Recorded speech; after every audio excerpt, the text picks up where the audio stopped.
They always introduced my sister as their miracle child, the one who was planned, prayed for, and praised endlessly. And me? I was the backup plan. That's exactly what my father said when I was 13. I had accidentally overheard them during a dinner party when one of my aunts asked why they had another child 5 years after my sister. My dad laughed, swirling his wine, and replied, "Oh, Ella? She wasn't really planned, just a backup. You know, in case anything happened to Ava." My mother chuckled and nodded. I stood there in the hallway, holding a tray of untouched dessert they told me to carry out. Frozen. I wasn't even surprised. Just cold, like they'd poured ice water through my chest. Please subscribe to our channel and tell us in comments from where are you watching this video. Growing up in my family felt like being a shadow in your own home. Ava got ballet lessons, violin recitals, and handmade birthday parties with horses and fairy lights. I got leftover frosting and paper plates. When she failed a class, they hired her a private tutor. When I topped my science exam, they muttered, "Don't let it get to your head." At Ava's high school graduation, my dad gave a speech. At mine, he forgot to attend. When I won a scholarship, my mom said, "Don't brag. Your sister's going through a hard time." It was always like that. Her problems were national emergencies. My achievements were background noise. By the time I was in college, they stopped pretending altogether. I remember coming home one winter, freezing and exhausted, and Ava was there, drunk in the living room, crying over her breakup. They rushed to comfort her. I walked in with 2 suitcases and a 3.9 GPA. My mom glanced at me and said, "Ella, can you get Ava some tea?" I was invisible, a vending machine of comfort, expected to serve, not feel. But it wasn't until my 22nd birthday that they truly made me snap. They didn't call, didn't text, not even a lazy Facebook post. I got a single envelope in the mail from them. It wasn't a card, it was a bank statement. They'd used the small savings account I'd set up as a teen, $1,200, to pay for Ava's engagement photo shoot. They didn't even bother hiding it. My mom's note scribbled across the bottom read, "She needed it more. You're not even seeing anyone. Don't be dramatic." That was the day something shifted in me. I didn't cry. I didn't scream. I smiled, quietly, because I realized I didn't need to beg anymore. I needed to build. And I did. I took every hour I could at my college's lab internship, applied for an accelerated MBA program, and used the library as my second home. I worked 2 part-time jobs, ate dollar ramen, and turned silence into strategy. I stopped calling them, stopped sending updates, stopped playing the part of the disposable backup child. I went ghost. They didn't notice. Not until I was gone from their lives long enough to become someone they couldn't ignore. And not until an event came along that would reunite the family, with me holding all the power. A family gathering, a celebration. They had no idea I'd be there. 2 years passed in silence. While Ava flooded Instagram with her wedding photos and endless brunches, I stayed off the radar, quietly growing into the person no one saw coming. I launched a biotech startup straight from my apartment. It was based on a patent I helped file while working in my university's lab, a technology so niche most people didn't notice, until a pharmaceutical company offered to buy it. I declined the first offer, then the second. On the third, I countered and signed a deal that turned my $43 bank balance into 7 digits. I didn't tell anyone, especially not my family. Instead, I invested, learned, grew. And when a friend connected me with a luxury hotel chain struggling to attract young investors for one of their failing heritage properties, I walked in, toured the estate, and wrote the check. It was the same hotel chain my parents used to point out from the highway as something people like us would never afford. They didn't know I owned 41% of it now. Then came the family reunion invite. Aunt Marcy sent it out to the whole family. It was going to be hosted at, of all places, the luxury estate I had just bought partial ownership of. My family had no idea. They thought they'd booked a venue through a travel agent. I had no part in the logistics, but I would be present for the reveal. I RSVP'd yes anonymously through my executive assistant. I didn't want them knowing I was coming. They wouldn't have noticed anyway. The day of the event arrived, and I entered through the service hallway. My assistant prepped the staff ahead of time. No one was to greet me like a guest. I wanted to observe first. I wore a simple, tailored black jumpsuit, no labels, no flash. Hair pulled back, no jewelry except the slim platinum watch gifted by my firm's board. I looked expensive, but anonymous. I watched from a quiet corner as guests arrived. Ava and her husband entered like royalty, her voice already too loud, dragging attention like a claw. My parents followed, proudly escorting them. Dad clapped backs and told stories while Mom floated between relatives, flaunting Ava's latest accomplishments like trophies. There was not a single mention of me. Until dinner was announced. We gathered at the banquet hall. Everyone was seated. The event coordinator, on my payroll of course, asked for a toast to kick off the evening. That's when Dad stood up. He looked around the room with a practiced smile and said, "I just want to say how proud I am of my daughter Ava.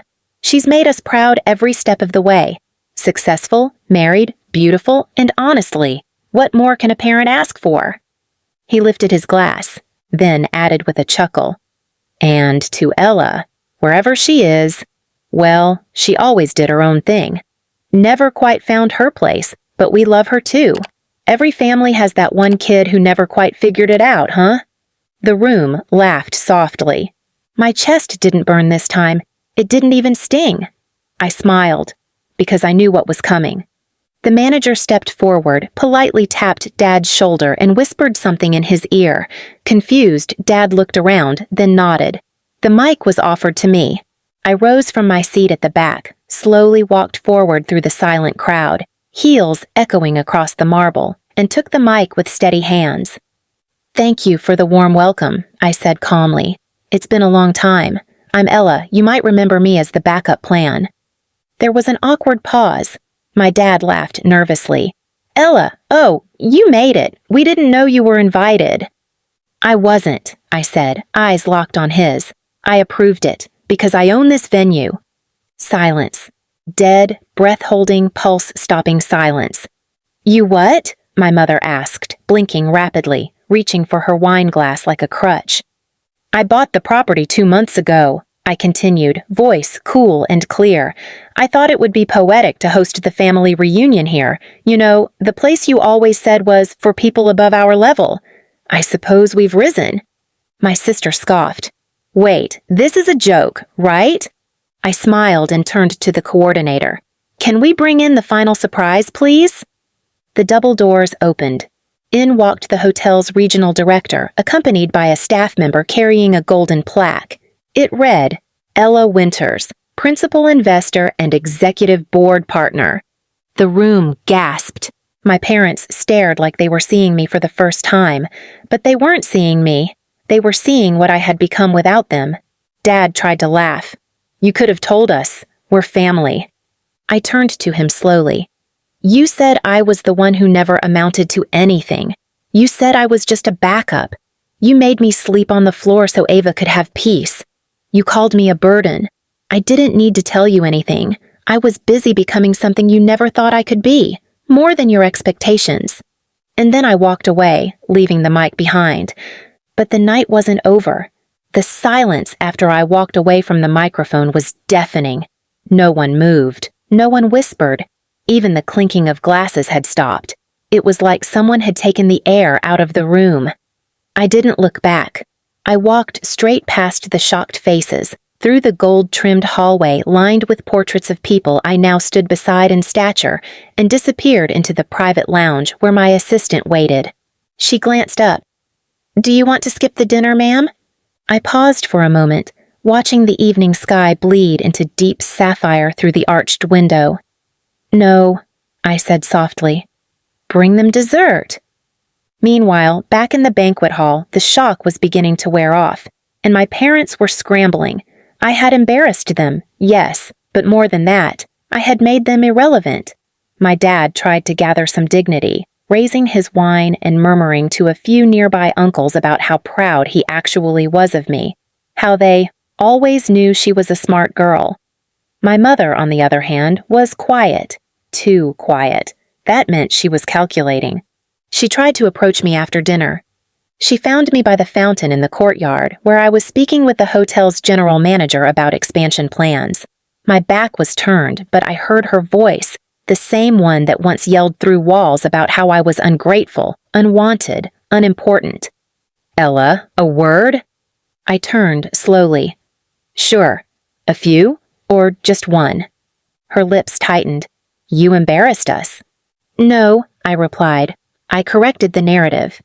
She stepped closer. "You always make everything about you." "No," I said again, calm as still water. "You just hate when I'm no longer quiet about what you did to me." She blinked fast, trying to summon tears she didn't feel. "We did what we had to. We couldn't give both of you everything." "But you gave Ava everything," I cut in, "and left me sleeping in a cold garage." "We didn't mean to hurt you." "But you did," I said, over and over. Then came her real reason for finding me. She lowered her voice. "Listen, we're in a bit of a financial bind, and seeing how well you've done, I thought, maybe we could stay with you for a while?" There it was. Not love, not regret. Need. I looked her straight in the eyes. "I already gave you a room, remember? The garage. It's still there." Her face flushed with a mix of shame and fury.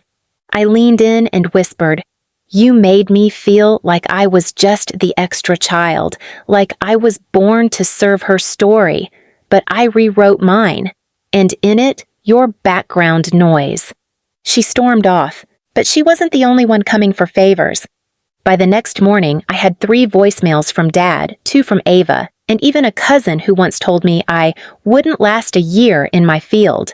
They all wanted to meet, talk, reconnect. Translation: they saw my worth now and wanted a piece of it, but I had already made my decision. The hotel's boardroom was packed at 11 a.m. sharp. The same event planner who managed last night's reunion stood by my side as I handed her an envelope.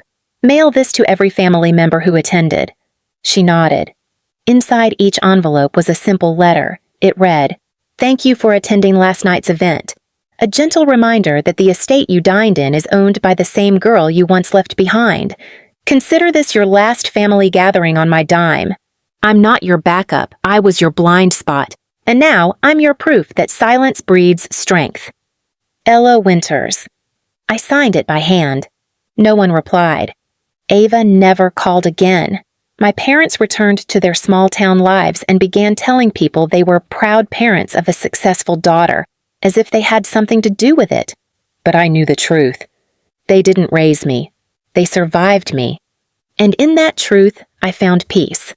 Months later, at another event hosted in the very same hotel, a journalist approached me during a panel. "You've built a name for yourself out of nowhere," she said. "What do you credit your success to?" I smiled gently and replied, "To every locked door, every cold floor, and every time I was told I wasn't enough. I didn't break, I built." The audience applauded, and for the first time in years, I felt full. Not from revenge, but from reclaiming every single piece of myself they tried to bury. The girl they made sleep in the garage? She now had keys to every room. And she never looked back. Please subscribe to our channel and tell us in comments from where are you watching this video.